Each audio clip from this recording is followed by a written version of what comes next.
Okay, so get this. Today we're doing a deep dive into something a little unexpected, the Percy Jackson movie. But here's the twist. We're actually looking for the good stuff. Oh, the good stuff. Yeah, I know. You diehard Percy Jackson fans are probably like, really? There's good stuff in those movies. Yeah, they don't exactly have the best reputation among book fans. No, they definitely took some liberties, let's just say that. Some creative liberties, for sure. But even with all that, there are actually some genuinely good things that came out of those movies. That's right. So the source material for this deep dive is a YouTube video essay by Movie Flame. And let me tell you, even they had to do some serious digging to come up with this list. Like, Movie Flame's a big Percy Jackson fan. Huge fan. But they are not shy about criticizing the movies. Oh, no. So the fact that they managed to find 7 positive things, well, that's got to be worth a look, right?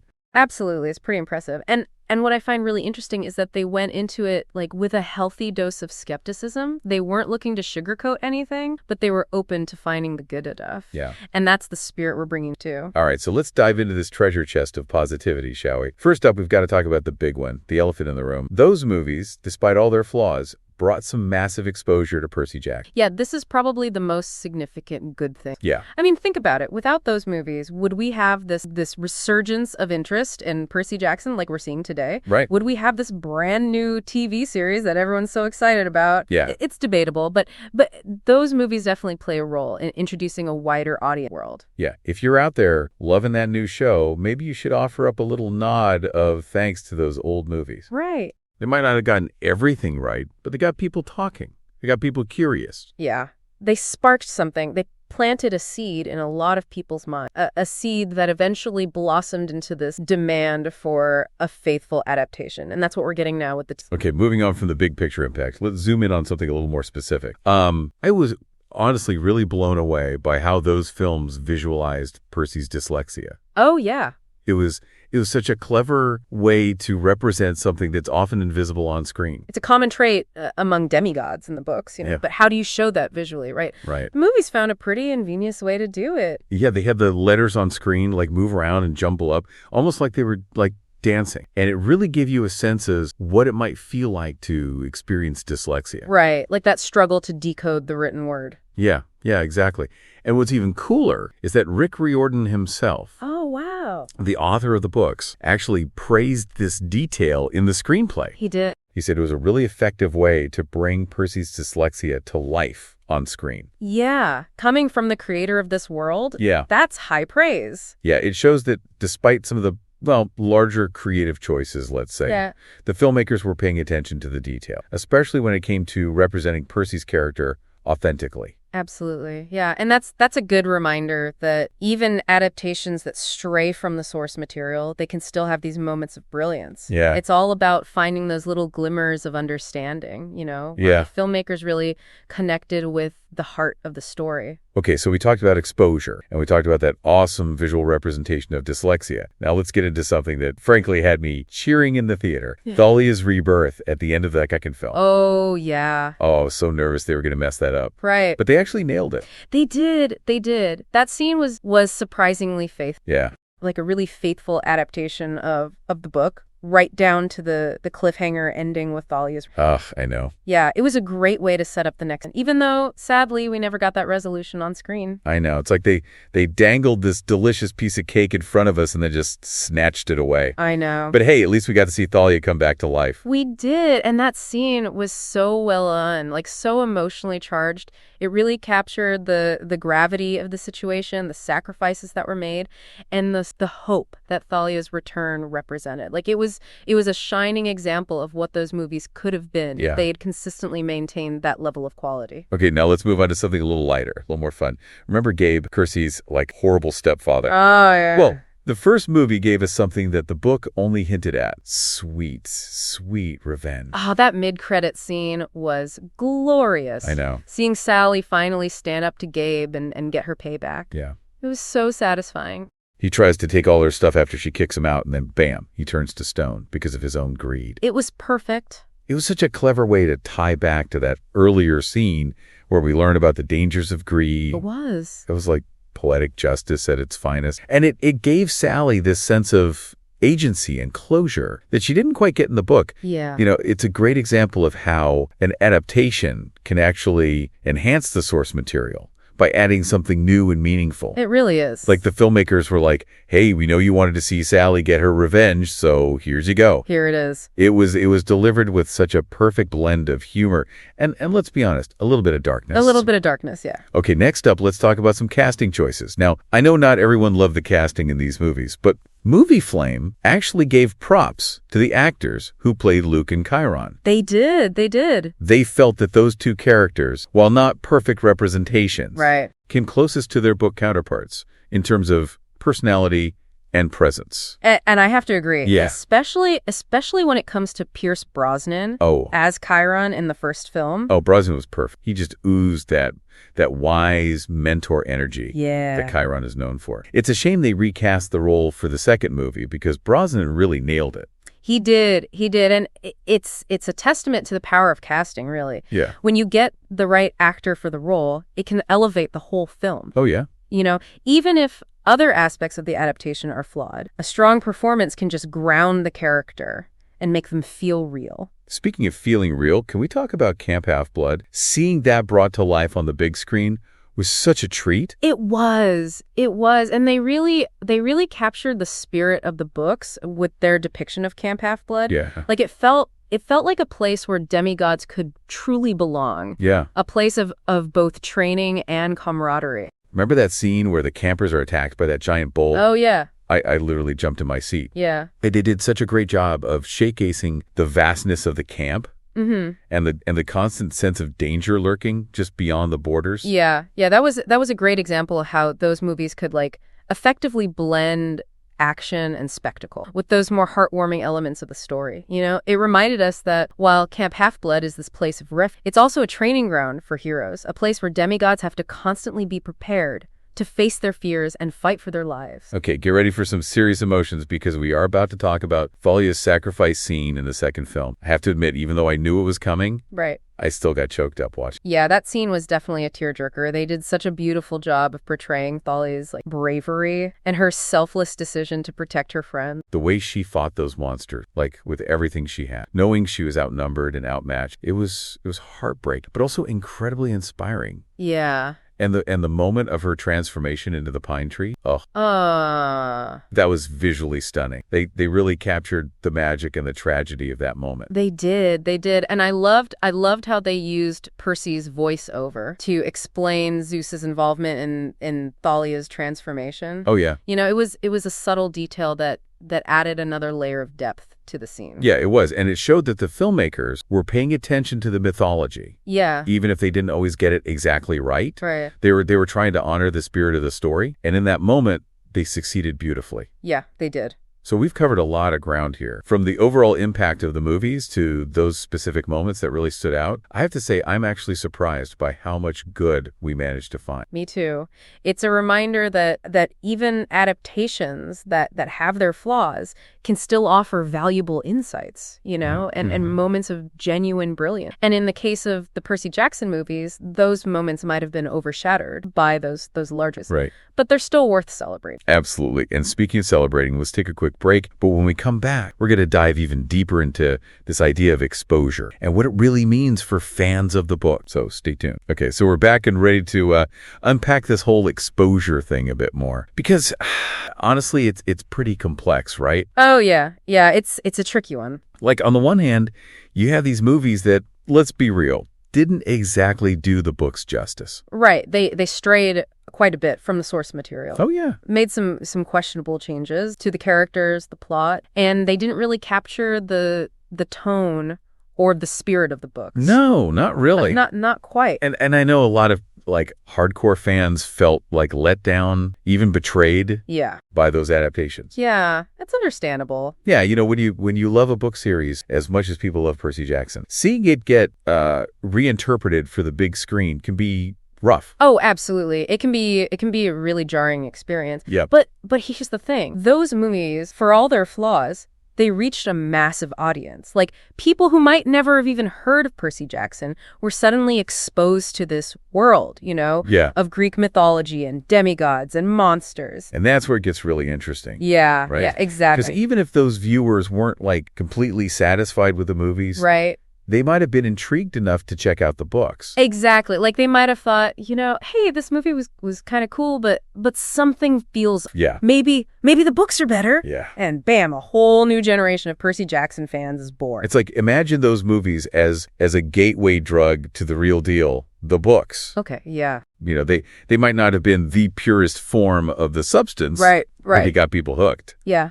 And that ultimately led them to the source where they could experience the story the way it was meant to be told. I love that analogy. Yeah, and it's a fascinating example of how something imperfect can still be a catalyst for something amazing. Yeah. It's like sometimes you need that initial spark, even if it's a little messy, to ignite the fire. And in this case, the fire is the Percy Jackson fandom. Yeah. Which is burning brighter than ever.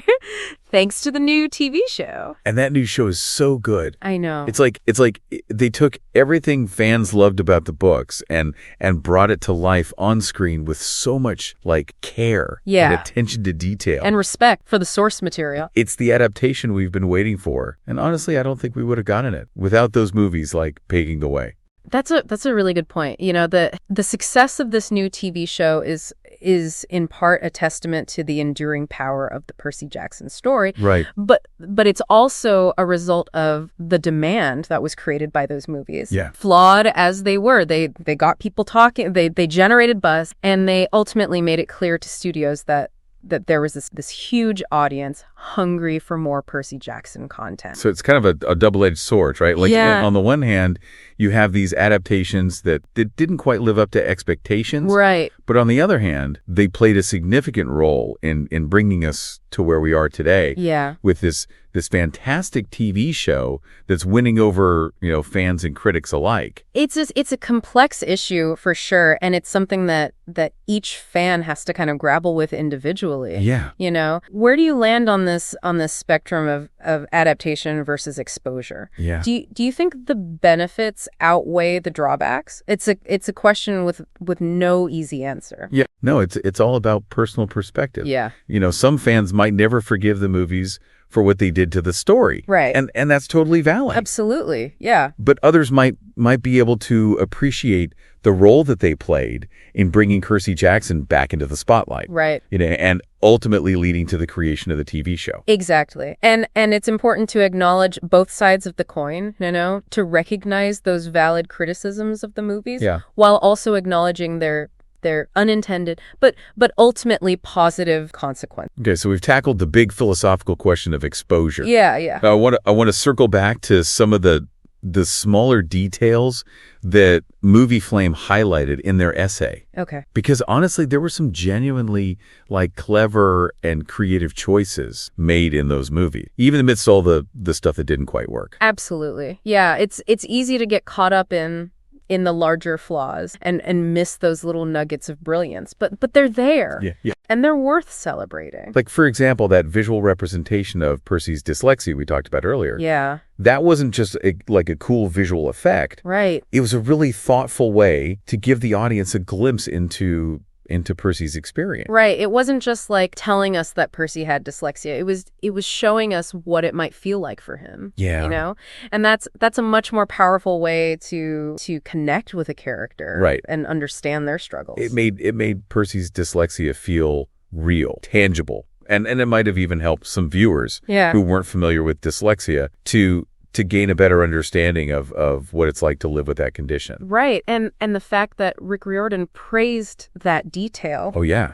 That speaks volumes. Yeah. It means that the filmmakers, despite their other choices, got that one crucial element, right? Yeah. They understood how important it was to portray Percy's dyslexia authentically and respectfully. Okay, another scene that Movie Flame really loved, and I have to agree with them on this one, was Thalia's sacrifice. They even called it their favorite scene from the entire film series. Oh, wow. Wow, yeah, I can see why. That scene was incredibly it was emotionally resonant, action-packed, and it stayed true to the spirit of the book. It was a shining example of what those movies could have been if they had consistently maintained that level of quality. Right. It had everything. The drama, the suspense, the heroic sacrifice. Yeah. And you could just feel the weight of Thalia's decision. Yeah. The gravity of the situation. She knew what she had to do to save her friends, even if it meant sacrifice. Yeah, it was both beautiful and heart, just like it should be. Right. And it really showcased Thalia's character arc. From the rebellious, guarded girl we met in the first movie to the selfless hero she became the second. Okay, now let's shift gears and talk about a moment that was pure fan service in the best possible way. Talk about that mid-credits scene in the first movie where Sally finally gets her revenge on Gabe. Oh, that scene was so satisfying. I know. It wasn't explicitly in the book, but it was definitely implied. And the filmmakers took the opportunity to give fans the payoff they deserved. Right. Like, we knew Sally deserved Judas. Oh, yeah. But to see her actually get it on screen, yeah, that was priceless. It was a perfect blend of humor, catharsis, and a little bit of that dark Percy Jackson-esque humor, right. Yeah. And the way it was set up with Gabe's own greed leading to his downfall, it was poetic justice at its finest. It showed that actions have consequences, and that even that seemingly harmless vices like greed can ultimately lead to your undoing. It was a brilliant addition. Yeah. That added this layer of depth to Sally's character. Yeah. And gave her this moment of triumph that she didn't quite get in the book. It was a small change, but it made a big difference in terms of emotional payoff. And it's a testament to the fact that even within the constraints of an adaptation, there's room for those creative flourishes that enhance the story. Sometimes deviating from the source material can actually lead to moments that are more satisfying for the audience. Okay, let's move on to some of the casting choice. Now, I know the casting in these movies was a bit of a mixed bag, but Movie Flame actually gave a shout out to the actors who played Luke and Chiron, particularly Pierce Brosnan as Chiron. Oh. They felt that those two characters were the closest to their book counterparts in terms of personality and presence. And I tend to agree. Brosnan just had that perfect blend of wisdom, warmth, and authority that Chiron embodies. He was so believable as the wise centaur who guides and mentors young heroes. It's a shame they recast the role for the second movie because Brosnan really set the bar high. He did. Agreed. But let's focus on the positive. Brosnan's performance was a highlight of that first film, and it captured the essence of Chiron beautifully. It's a reminder that even when an adaptation stumbles in some areas, you can still get certain things right. Yeah. Especially when it comes to casting. Right. Sometimes all it takes is one perfect casting choice. Yeah. To elevate a scene or even an entire film. Yeah. And in the case of the first Percy Jackson movie, Brosnan's portrayal of Chiron was definitely one of those shining. Now, let's talk about a visual element that really captured the spirit of Camp Half. Seeing that brought to life on the big screen was truly special. Oh, it was. They really nailed the look and feel of Camp Half-Blood. Yeah. Like it felt like a place where demigods could truly belong. Yeah. A place of both training and camaraderie. Remember that scene where the campers are attacked by that giant bull? Oh yeah. The way they showcase the vastness of the camp, all the different activities happening simultaneously. It was chaotic, but in a good way. Yeah. Like it really captured the energy and the excitement of Camp Half-Blood. Yeah, exactly. As described in the books. And the attention to detail was impressive. Oh yeah. From the cabins to the training grounds to the amphitheater, it felt like they'd pulled Camp Half-Blood straight out of the pages of the book. It was a testament to the production design team's dedication to bringing this iconic setting to life. They clearly understood the importance of getting Camp Half-Blood right. And they delivered. They absolutely did. And it's moments like that where the visuals just transport you like directly into the world of the story. Yeah. That make adaptations truly special. Even if other aspects of the adaptation aren't perfect, when you see a beloved setting realized on screen in a way that feels like authentic and immersive. Yeah. It can make all the difference. And speaking of special moments, we can't forget about that mid-credits scene in the first movie where Sally gets her revenge on Gabe. Oh yeah, that was pure gold. That scene was brilliant. It wasn't explicitly in the book, but it was definitely implied. And the theme makers took the opportunity to give fans the the payoff they reserved. It was a perfect example of how an adaptation can enhance the source material by adding something new and satisfying. Yeah, exactly. And it was so well done. The way they used Gabe's own greed against him, leading to his transformation into stone. It was both clever and hilarious. It was, and it gave Sally that sense of agency and closure that didn't quite get in the book. It was a small change, but it made a big difference in terms of emotional payoff. And it's moments like that where the filmmakers take creative liberties that actually improve the story. Yeah. That make adaptations so interesting. It shows that there's always room for innovation, even when you're working with pre-existing material. Absolutely, yeah. It's a delicate balance, but when it's done right, it can lead to some truly memorable moments. And in the case of Sally's revenge on Gabe, I think the filmmakers struck that balance perfect. Well, we've covered a lot of ground here, from the big picture impact of the Percy Jackson movies to those smaller specific details that actually worked well. It's been quite a journey. It has, and I think it highlights the fact that even adaptations that are widely considered flawed can have positive elements. And in this case, those positive elements have had a laugh. Absolutely. And speaking of impact, we're going to take a quick, wait a minute, we're out of time. Looks like we'll have to wrap things up right here. Well, wow, time really doesn't fly when you're having fun, It does. Dissecting the finer points of the Percy Jackson movies. I guess this is where we say goodbye. But before we do, let's take a minute to kind of recap what we've learned. Yeah. It's been a fascinating deep dive. It has. We started off with that, the elephant in the room. Those movies, they aren't exactly fan favorites, but we dug a little deeper and found some surprisingly good things hidden beneath the surface. Yeah, I went into this thinking we were going to have to scrape the bottom of the barrel to find even a single positive thing to say. But I was pleasantly surprised too by how much we ended up with. Yeah, and I think it's a testament to the fact that even imperfect adaptations can have their merit, Yep. Sometimes you have to look past the flaws to appreciate those glimmers of creativity and understanding that shine. Yeah, totally. And for me, the biggest takeaway is that those movies, for all their fault, they played this crucial role in bringing Percy Jackson back into the spotlight. Yeah. They exposed a whole new generation into this amazing world, sparked a renewed interest in the book, and ultimately paved the way for the incredible TV show that we're enjoying now. Yeah, that's a really important point. Those movies, even with their creative liberties and deviations from the source material, they served as this gateway for countless viewers to discover the magic of Percy Jackson. It's like they planted a seed that eventually grew into this flourishing fandom that we see today. Right. And that's something worth acknowledging, even if you're not a fan of the movies themselves. Absolutely. Yeah, their impact on the popularity of Percy Jackson is undeniable. And that impact ultimately led to the creation of a more faithful and well-received adaptation, something we can also... Right. And beyond that, big picture impact, we also uncovered some genuinely well-executed moments. Yeah.